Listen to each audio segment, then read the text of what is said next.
I'm a pastor, really a missionary is the way I describe myself, of a small group of people in Keller, Texas. The name of our church is Come and See, and we're here to tell people about Jesus in the North American culture of the 21st century.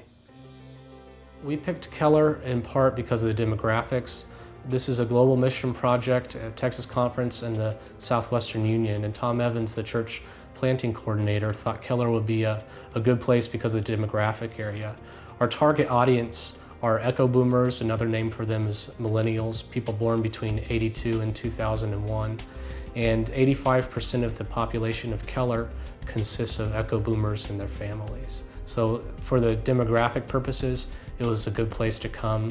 Also, there isn't another Adventist church within at least a 30-minute radius, if not farther, of this area. And we live in the metroplex of Dallas and Fort Worth. It's one of the fifth largest metropolitan area in the United States. So for a large metropolitan area, that's a dark area for Adventism.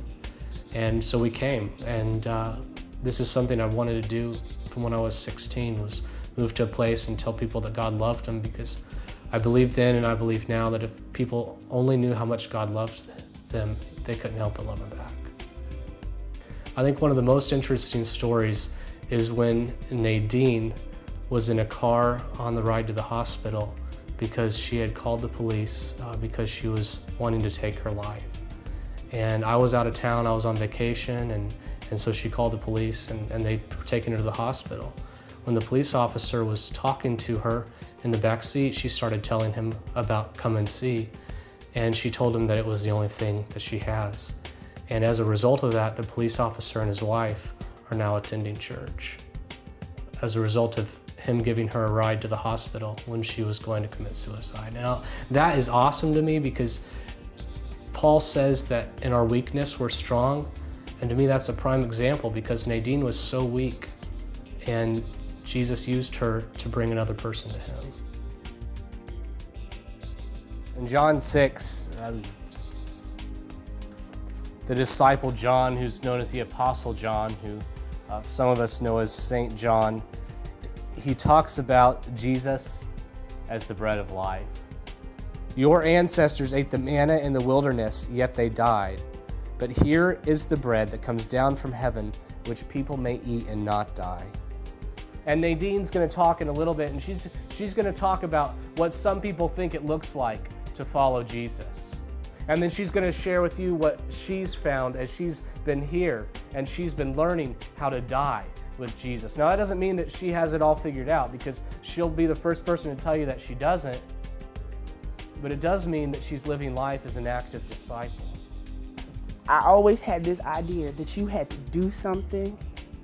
You had to do a job, or you had to go to a certain school, or you had to, treat people a certain way in order to be happy. But just like God is, I am. I don't have to dress up. I don't have to smile the right places. I don't have to say the right things. I just have to be in connection and relationship with God.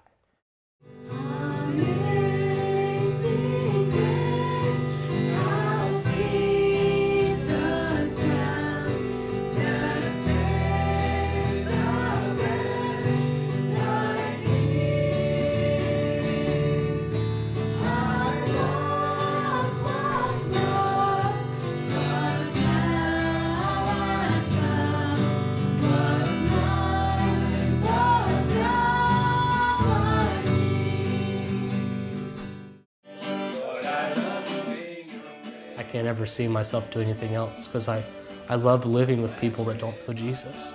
And I love teaching people that have met Him how to live with people that don't know Jesus.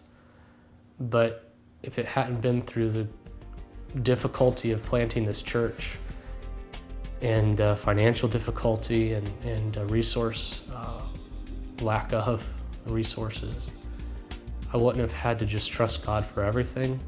And trusting God for everything takes you totally away from yourself.